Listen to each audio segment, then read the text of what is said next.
What's up, guys? Welcome back to Deck Tech for Decks. Spoilers are here for murders at Karlov Manor. So today we're going to be taking a look at some of them. I didn't include any of the legendary creatures, but hey, if you guys want to see a Wojack deck, I did go ahead and knock that out this morning. So if you want to see that after this video, be sure to check it out. Now let's get into today's spoilers. And we have this guy, which is essentially, I think it's like Blood Artist's big son. I don't know. That's the translation. I think it's hilarious. It's essentially double the drain whenever a creature dies. They're going to lose 2 life, you gain 2 life, and then it's just massive. I don't think it's worth 6 mana, honestly, so maybe the translation isn't right. But yeah, that's just going to get power crept out real fast. Another one we have is Aurelia's Vindicator. I'm excited for this one because a lot of these effects, you just want to try to kill them as fast as possible. But this one allows you to kind of exile stuff from your graveyard. That way, whenever they go to kill it, they have to be thinking, if I kill this, maybe he gets one of his key pieces back, and maybe it's not worth having my pieces back. So it can kind of be a, hey, if you kill this, I get some card advantage. So it makes your opponents think if they want to kill that or not. I kind of am a big fan of this card. We do have Crime Novelist. Now this one's just going to synergize a lot with treasure tokens in those storm builds that are trying to kind of storm off with your storm kiln artist effects. They're going to love this card. Additionally, Corval double mana, that's essentially what this is, and this guy does just get massive really fast.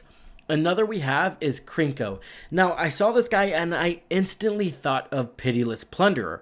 All we're going to need is a sack outlet, and as long as we can keep sacking that goblin, we're going to keep getting treasure tokens to sacrifice, and we will net infinite mana and die triggers off of that. Guys, did you know Pitiless Plunderer was busted? Yeah, not a big surprise here, but the fact that we can turn our treasure tokens into 1/1s here, kind of cool as well. So now your treasure tokens can generate a board state. Moving on, we do have Massacre Girl, Known Killer. Now, I did include her. I said I wasn't going to include legendaries today, but I included her because I think she's going to be more of the 99 and not really as a commander. Could be a commander, but like I said, more of the 99. This is really going to punish aristocrat strategies. So if you find yourself in a heavy aristocrat strategy playgroup, put this in there as kind of like a silver bullet, and you're just going to gain a ton of card advantage off of her. Another thing we're going to talk about is pyrotechnic performer. All right, we got there. This guy's going to be pretty cool as well because it's going to make morph strategies a lot stronger. There's going to be more morph creatures in this set, so keep your eye out for that if you have a morph deck. Now, notably, they did change the name of the morph mechanic, but it essentially works the same as the morph mechanic. I don't know why they keep adding more names into Magic. I mean, I guess it wasn't complicated enough. That's probably the reason. But yeah, it essentially disguise works like morph, so that's going to be pretty cool. Moving on, we have Wojack Investigator. Now, I think this is going to be pretty good, especially in aggro strategies. So mono white is actually getting some solid card advantage here. You're going to have to, if you're playing strategies that kind of just throw their hand onto the battlefield very fast, this is going to benefit you a ton. You're going to get solid card advantage throughout the whole game when this hits the battlefield, and it's also pretty cheap as well. Analyze the pollen. Now this one is a new mechanic as well. Evidence has to do with exiling CMCs from your graveyard. So evidence 8, as long as we do that, we can search for a creature. So it's a 1-mana creature tutor. That's pretty good if you have your graveyard filled and you have enough things to exile. Demand the Answers. I literally just included this card because I think people are going to be using it in Pauper. There's already red-black decks that like to use stuff that sacrifice the treasure tokens, or Ichor Wellspring for card advantage, so this is going to slot perfectly into those decks for all of you budget players. Intrude the Mind. Now, this card's in here because it's already basically been printed as Fact or Fiction. So if you're playing Fact or Fiction, this is just going to be another copy of that, but it gives you a little more value. Fills the graveyard, and it benefits you for putting those cards in the graveyard because now you're going to get a Thopter instead of nothing. So that's going to be pretty cool. I don't think it'll see that much play. I mean, Fact or Fiction's already super budget, but maybe that Thopter is worth it for some people. Just something to think about. assemble the players. Now, this one is more white card advantage, but I've personally never liked the effects that allow you to play things from the top of your library. It's just too situational, and you really don't know how much value you're going to get out of it, if that makes sense. So I'll probably pass up on this, but if you guys are playing, again, maybe a Boros aggro deck, a lot of those creatures are low to the ground, very small, this could be right up your alley. Now, we are left with another new mechanic, it's to solve. So we have Case of the Ransacked Lab. I really like this card because it not only lowers the cost of your instant and sorceries, we never can have too much of that, but additionally, once you solve this, which I'm pretty sure you just have to make sure, you can do one of two things, correct me if I'm wrong. You can either wait till the end step and it will solve itself, or you can do the prerequisite. For this one, it's if you've cast 4 or more instant sorceries this turn.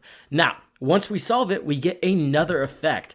This is going to allow us to draw a card whenever we cast an instant or sorcery. So this is one of those cards I'm always on the lookout for.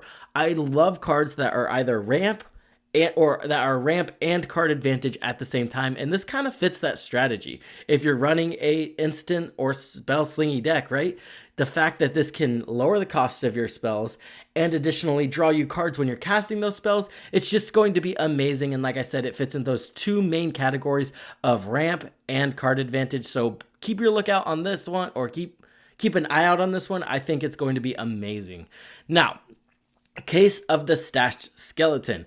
This is essentially a 2-mana tutor, because what's going to happen is I'm honestly not sure if you have to pay the solved cost. That's on me. I'm now looking at it and there is a cost there. So sacrifice the case. Search. Oh yeah, okay. No. So once it's solved, you can sacrifice it. I understand. So what you're going to do is you're going to go ahead and cast this, instantly sacrifice the skeleton. You're only going to be using this in a deck that cares about sacking the skeleton, and you basically get a 4-mana tutor.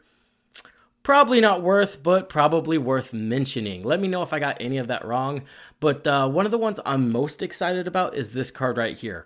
War Leader's Card, or Call. Wow, just butchered that. War Leader's Call. Now, I'm really excited about this one because it's already powerful, right? We already know Perforos is a monster. We already know Impact Tremors is a monster. So now we get another monster that is additionally an anthem. This card's going to see a lot of play, I think, and there's already a couple decks that you could definitely slot this into. Athari is going to be one of them.